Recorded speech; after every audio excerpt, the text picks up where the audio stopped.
At the time of George Washington's inaugural, there was a president of the Senate, a man named John Langton. He was chosen by his peers similarly to the Speaker of the House. Today, the Vice President of the country, Nelson A. Rockefeller, is the presiding officer of our Senate. His duties are many through the years, and through these years, the Vice Presidents of the United States have shared the burdens of the President's tasks. In the past, they have been called upon to man the ship of state in times of unfortunate disaster. Our nation has been blessed with strong and good men in the Vice Presidency. John Adams was our first, and we're proud to have Mr. Rockefeller in that position today. What took place on this day 187 years ago was more than the inauguration of a new leader. It was the birth of a new nation. And the birth of that nation could not have happened except for the life of that leader. Historians agree, and his contemporaries already knew, that without George Washington's towering moral influence, the likelihood that this nation would have survived its infancy is highly doubtful. Through his courage, his example, his wisdom, and his unshakable faith, Washington had led America through a successful war of independence. He had led America through the darkest hours of the Revolution, that winter at Valley Forge. He had led his ragged army to final victory over British professionals and mercenaries at Yorktown. And with independence secure, he'd gone home to his beloved Mount Vernon for a long-postponed, richly reserved retirement as a Virginian squire. But from this contented retreat, Washington saw something which troubled him. He saw the fruits of the revolution withering away under the dissension and disunion of that loosely formed government under the Articles of Confederation.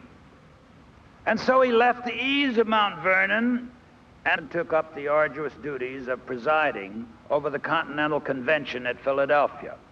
And he gave his indispensable support to the Constitution, hammered out during those hot summer days. Without his support, the new Constitution scarcely would have won approval. And it was the adoption of the Constitution which truly transformed 13 separate, sometimes squabbling states into a single nation, united in purpose and destined to greatness. What Washington and our other founding fathers achieved nearly 2 centuries ago is what still gives America its strength and its vitality. The federal idea of encouraging diversity within a framework of unity. And it is this acceptance of numerous centers of initiative, of fresh thinking and responsibility, spread among thousands of communities in the now 50 state governments, all unified under the stars and stripes. That is the foundation of our freedom and strength today.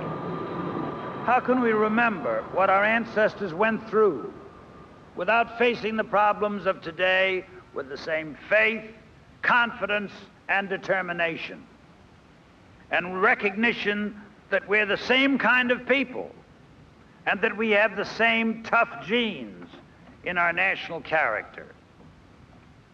And recognizing that fact, we ought to recognize also that there is no problem that we cannot overcome. There is nothing wrong with America that Americans cannot right. As Washington said in his first inaugural address, which we are marking here today, ours was a noble experiment entrusted to the hands of the American people. And beyond question, the United States of America has been the most successful experiment in human history. Our sacred duty is to keep it so. Thank you very much.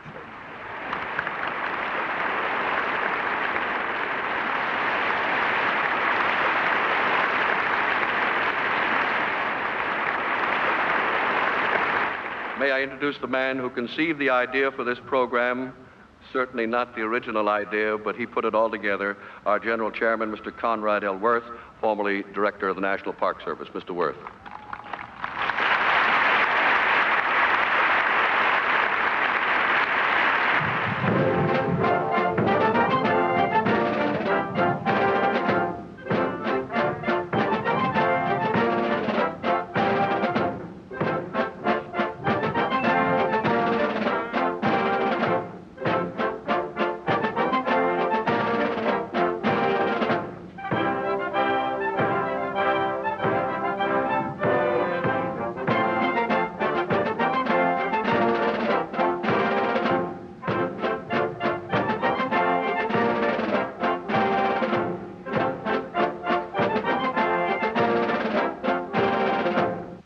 Go in peace, be kindly disposed one to another.